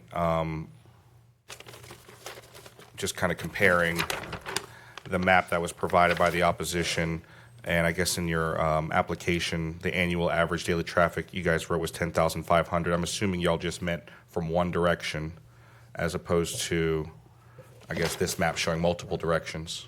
I'm not sure what map the opposition presented, Councilman Benavente, but the point that I will make, and I know that the council is aware of this, is that during the approval process, DOT and everybody else will get involved to see whether or not this project that's being proposed is appropriate for that area. So there are a number of steps that will have to be taken. Right now, this is simply an applicant's request for MR5, and the proposal is to build the units, but that might not be allowed based on what comes out of your approval process. Are there any efforts right now, up until this point, to connect with members of the community that are going to be impacted by this development, by the applicant or by any of the folks doing the development? Well, I can't speak to it personally because I haven't, but I know that there have been, efforts to get this project rezoned and moving, and then obviously you had the zoning commission stuff as well. But what I will say, Councilmember Benavente, is that typically, as you probably have seen during your service on City Council, what we have to look at when you're rezoning a piece of property is whether or not there are substantial adverse impacts. And I know it's always a tough balancing act, and I appreciate the time and effort that you put in trying to figure that out and where the equities lie in this. But what often happens in these cases is that folks that already have a home, in their place, own property in the place, tend to be resistant to change. And I don't really want to go that direction. I just was curious, is there anybody else, that is with this project that can speak to some plans about some kind of commitment to making an effort, not because you have to, you own your own property, I get that part, but you're moving into a community that you ought to have some feeling about wanting to be in harmony with. Can you say at all? Is your question whether or not the applicant would be willing to have conversations with the community? That's correct. Absolutely. I thought the question was, had they already had And if they hadn't, would they? So that was going to be my follow-up. Absolutely. I'm the general contractor just doing it. I did meet after the last zoning commission meeting to explain what the process was, what we were trying to accomplish, and I did hear their concerns, and I let them know that as this process was going through, that we would be door to door with them, explaining what's going on, but we were not at that process because we were not. I understand. Thank you. I appreciate that, sir. Ms. Main, you had something? I see you had your hand up. So I would offer that, yes, the contractor did approach me after the meeting and say to me, if you take my number, very willing to discuss. He did approach me and the other neighbors to say that he, as the contractor, would be very attentive to what it was to build, right, 5 3-story buildings, right, and 260 parking spaces and a swimming pool and an office space. My concern, however, is separate from what happens to technical review committee, because, right, the plan goes to technical review committee, maybe they shut it down, it's still going to be MR5. And MR5 allows for buildings to be 6 stories tall or 75 feet. Right, the site plan that was submitted puts a parking lot, puts parking spaces right across my bedroom window.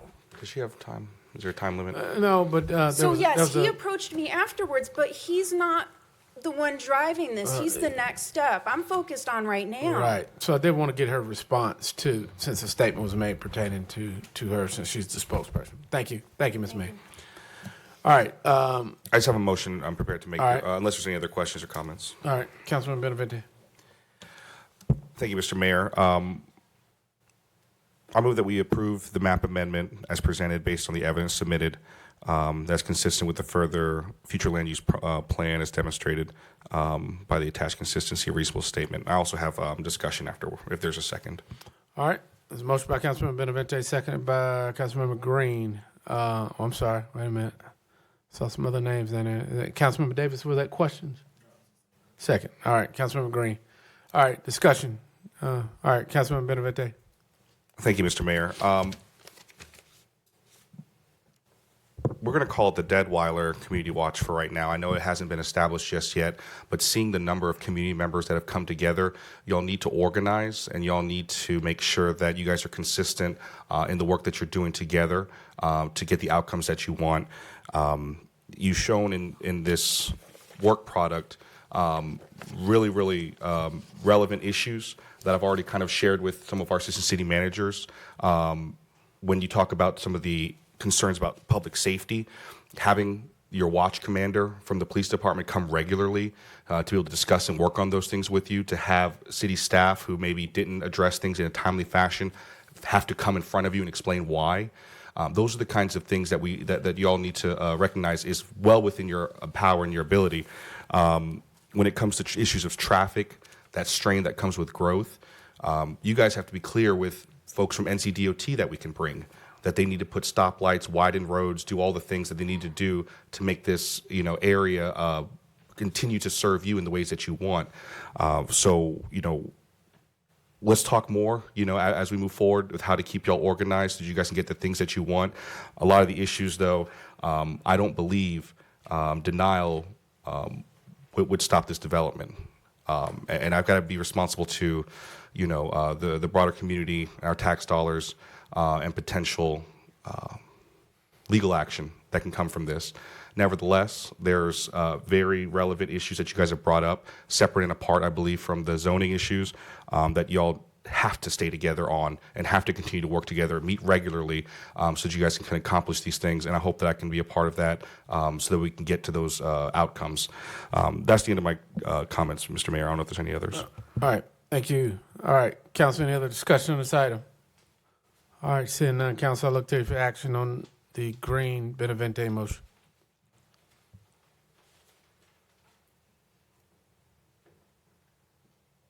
Councilmember Thompson.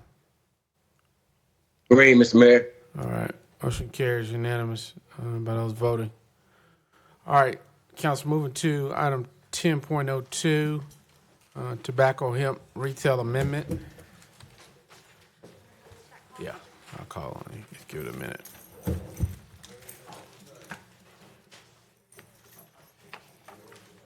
There's no funding. I talked to NCDOT. There's no plan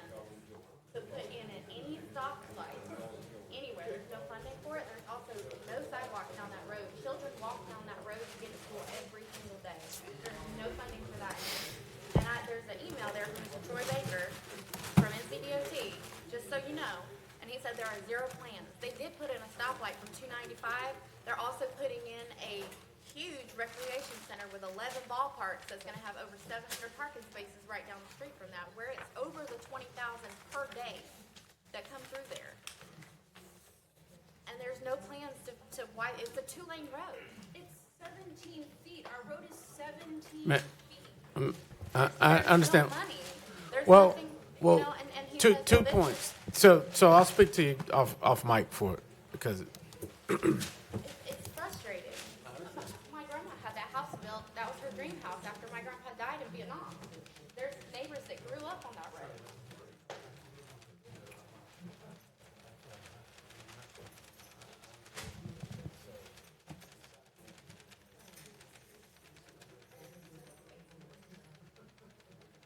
There's not. If you were to walk down that street, look, there's asphalt, there is a very small, where there's been erosion, there's a very small space. Jennifer.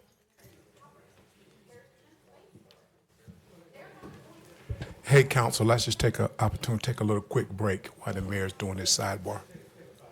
Okay.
All right, council, we'll call our meeting back to order. So, council, we have remaining item of 10.02. How you doing? Yes, sir. We'll turn it over to you. Good evening. Will Deaton, Planning and Zoning Manager. Just a quick overview. We'll go through this pretty quickly unless you guys want to stop me. Will, give us a second. Yep. Councilman Hare, you had something? Yes, sir. Thank you, man. Since I was the one to bring this item forward, I wanted, and you're going to read what is in the presentation, but just wanted to let staff be aware that, you know, we've had some conversations, council upstairs. So we're going to go from the 1,500 to the 1,000. Perfect. Okay, we're going to try to stay in relationship of what the Cumberland County has right now. Okay, and I assume the same. I think there are other municipalities or counties that are using the same. So that's what we're going to do instead of what is in your presentation. Just wanted to share that. All right. Well, let's we'll give you a presentation, Mr. Will, and then the council entertain the discussion. I'll change it. Yes, sir. Mhm. Absolutely. So I'll just jump ahead. Our presentation did have that. The separation being 1,500 feet, but now you can understand that wants to be 1,000 square feet to match the county. The only difference that you'll see between us and the county is also that we added, based on your recommendation, religious institutions. And some of the nomenclature is a little different. So group homes, group quarters would be a little bit different than the county because our uses are labeled and titled differently. So that's where we'll go with that. Understand you guys want to go ahead with the 1,000. We would allow these in our commercial districts. And again, you've probably heard this and discussed it. It'll only affect new retailers in the city. Those that wouldn't be affected would be your general convenience, grocery, gas stations. They have those as sort of a ancillary use to those. So going back, again, like you mentioned just a minute ago, Cumberland County is 1,000 feet, Apex is 1,000. The one that gets very interesting is Jacksonville is 500 from residential, 1,500 from uses, 2,000, 2,500 depends on separation from those similar type uses. So varying degrees of separation, if you will, from various cases.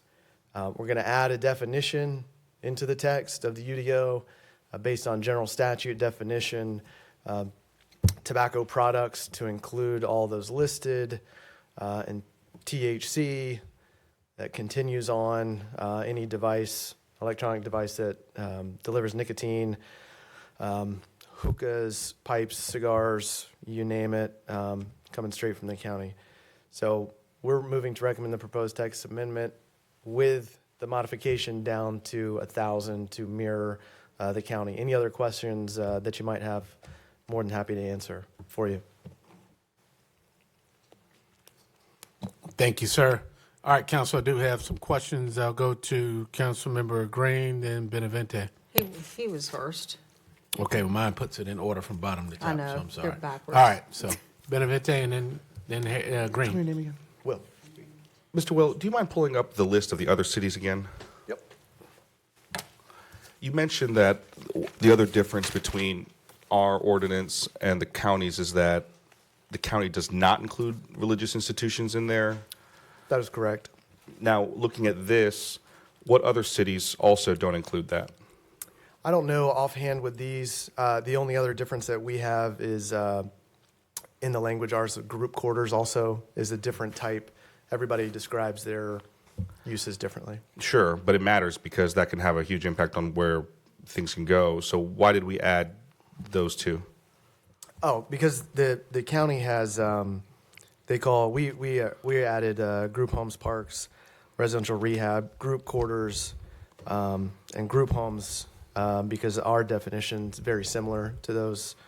So we added those. What is similar between all is separation between existing uses, schools, daycares, parks. County has group homes. We have residential rehab facilities. But one thing that you cannot say right now for all these in your amendment research is how many do or do not include religious institutions? I do not have that answer for you. Okay.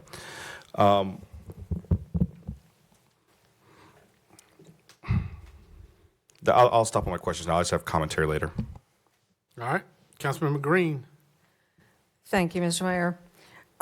When we had our discussion upstairs, I shared with my fellow council members that I spent a lot of time on this item, kind of learning and researching because I was very concerned.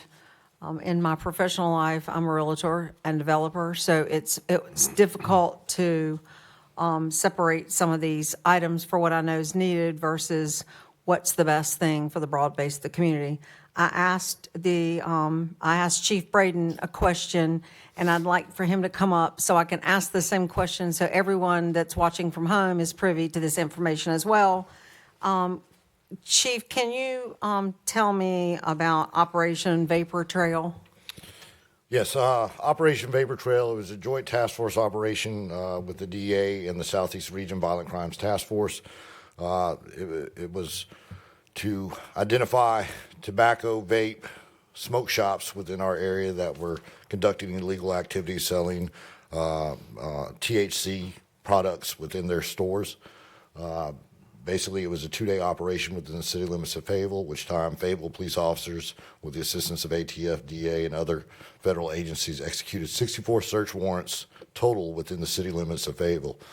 There was over 60,000 pounds of marijuana and THC-related products that were seized from these stores, in addition to close to $3 million in assets that were seized based on the illegal sales of the contraband. I believe it was 25 weapons.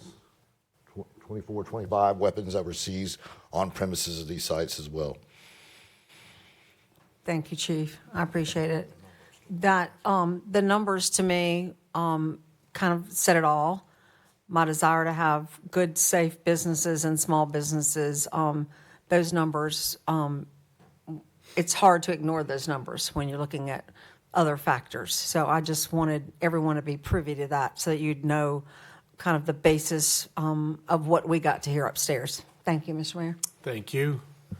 All right, council member. All right, so we've got Benavente, Hondros, McNair.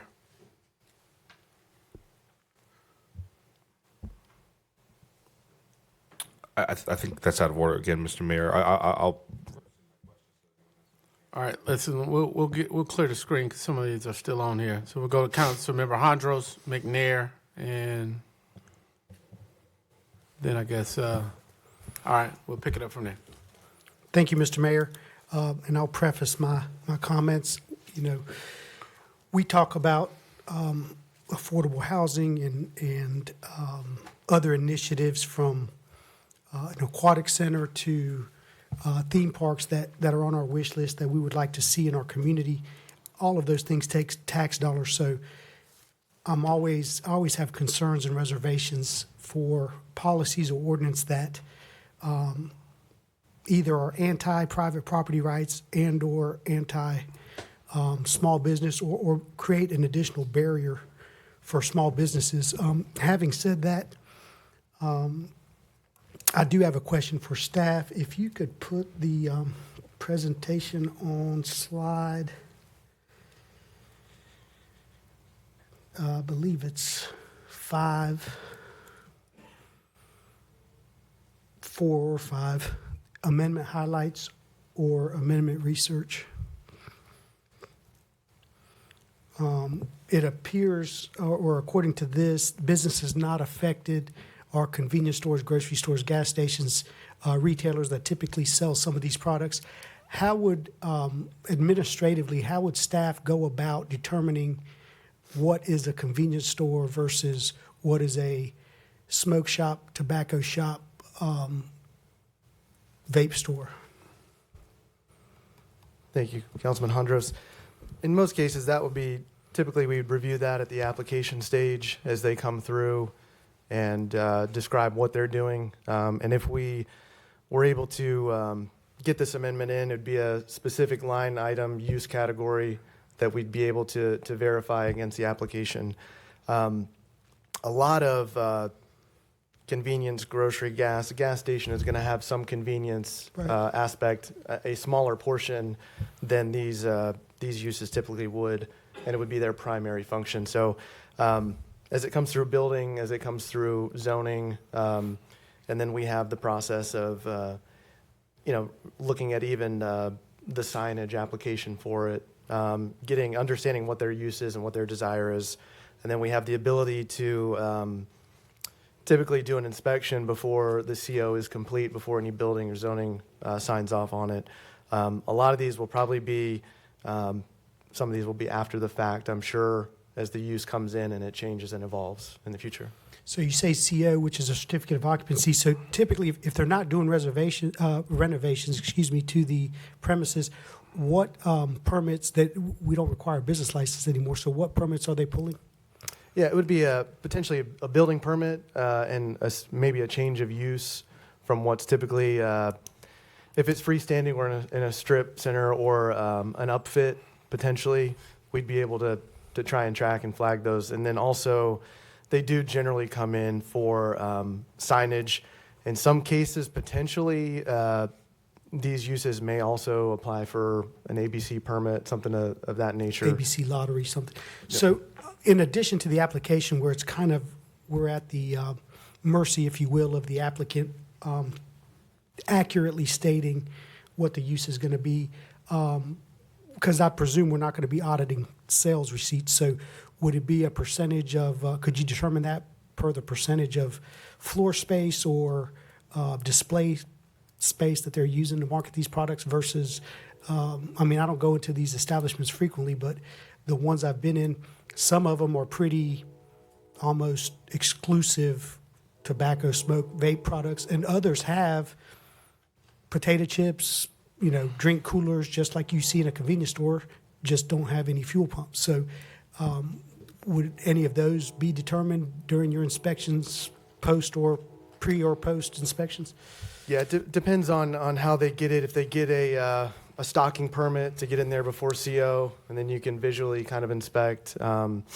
With that, a lot of them, it'll be a case-by-case basis, I'm sure, on how we try and do that. And we're relying on their information to us as much as possible. And if we're aware of owners or, for lack of a better term, a chain type use that we're aware of, we'll be able to sort of kind of hold them up for a short amount of time, make sure they're in compliance. Yes, sir. Thank you. So again, just speaking to the, if these are legal products, state of North Carolina deems them to be legal. They're not prohibited. And the police chief just spoke to illicit or prohibited products that there was a task force. So I'm not endorsing any retailer sell any products that are illicit or prohibited by the state. If and when it's discovered that they do, I think we should crack down on them. Same thing with whether it's alcohol sales, tobacco sales. If any retailer is selling to minors, obviously that needs to be addressed.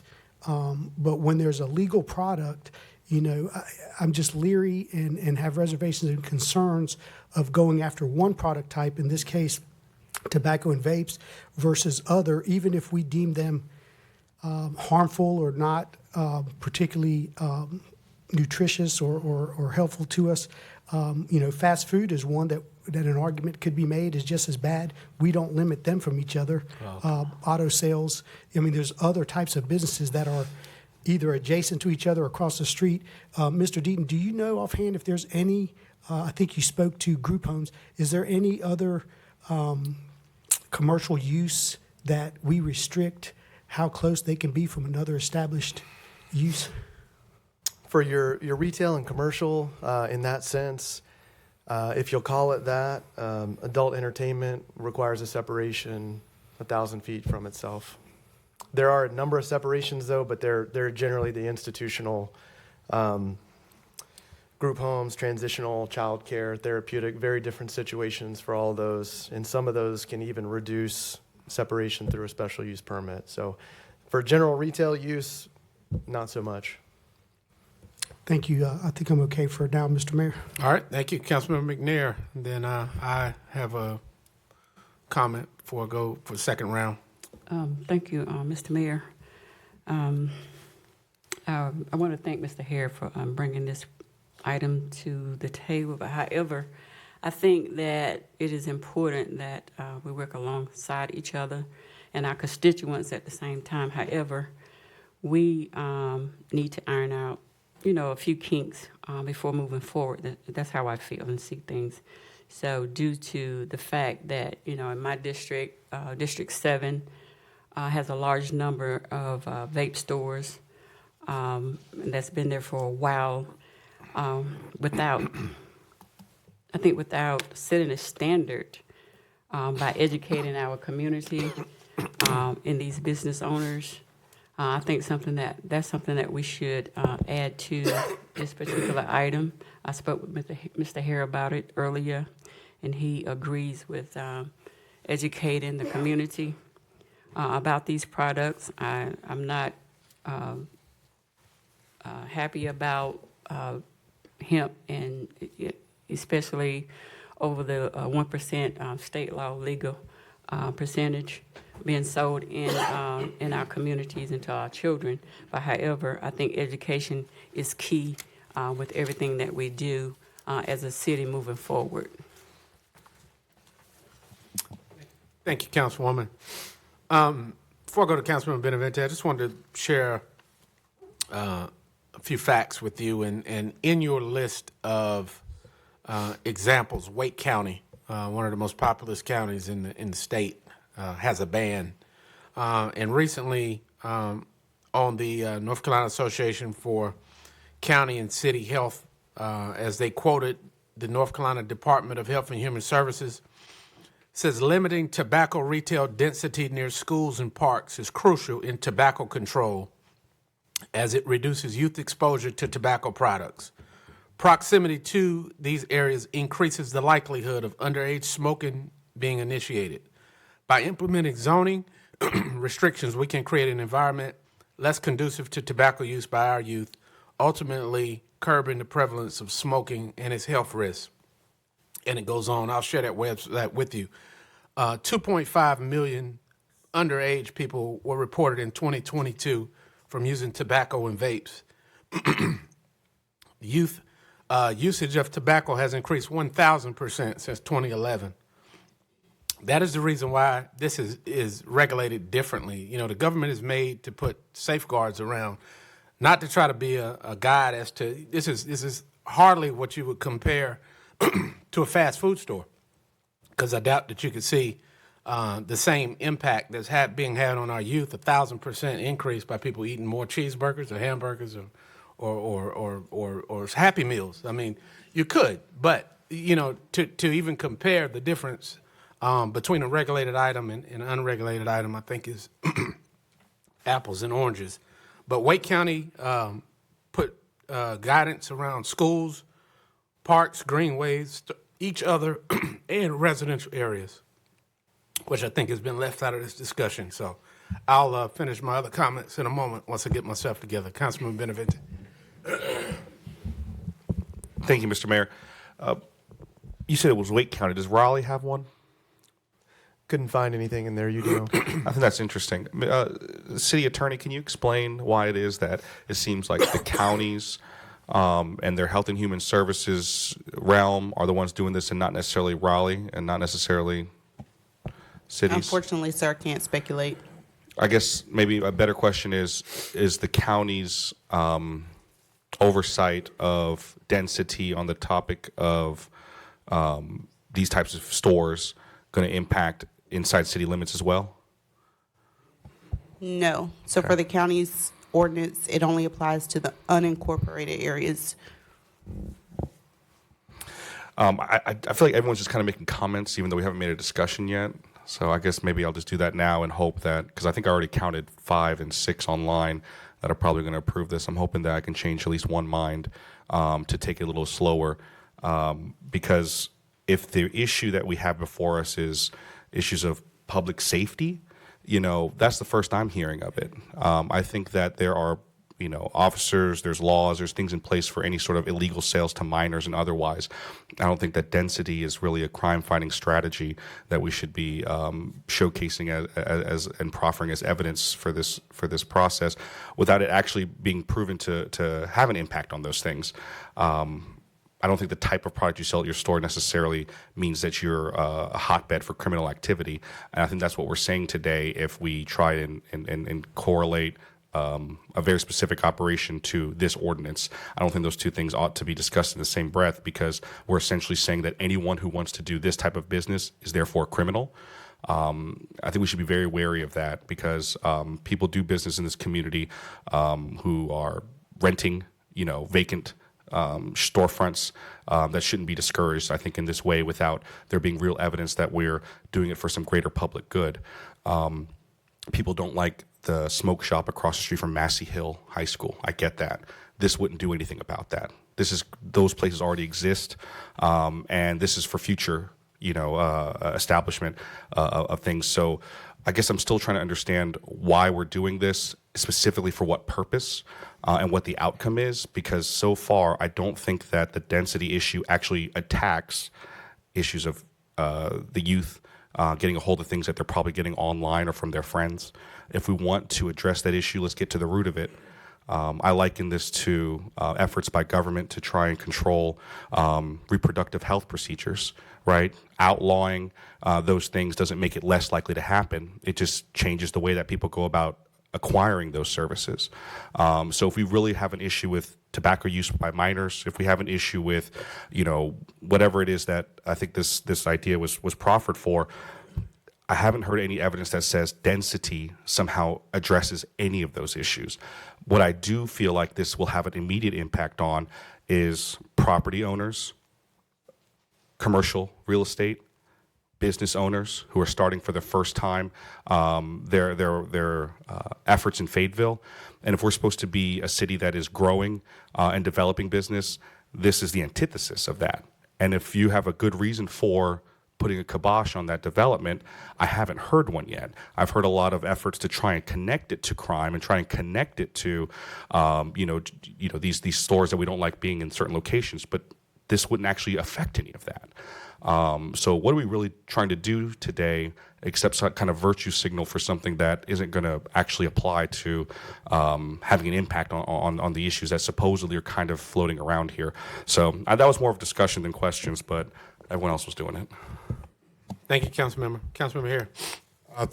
Thank you, Mayor. As I move forward to make a motion, just want to make this little quick statement, is that all of us as council members, and at least I speak for myself in general, are to do what we can to guard and protect communities, neighborhoods, our education institutions, our children, and on and on and on. And this was another form of way that I was hoping would help in doing that. So I would like to make a motion that we take the distance from 1,500 to 1,000 feet to include any forms of education to support this item for business owners or the community. And I would like to move forward that we approve the text amendment with those changes, please. All right, there's a motion by Councilmember Harris. Is there a second? Councilmember Davis. All right, discussion.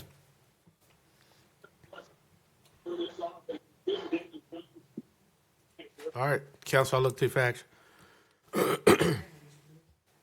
Councilmember Thompson. Green, Mr. Mayor. Put your light on for what? Discussion? I looked. I know I looked. Did you? I think we're voting now, though, brother.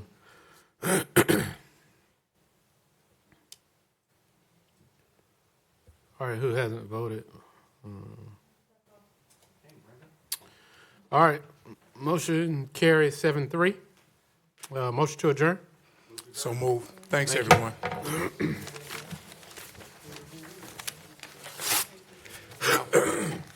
Yeah, what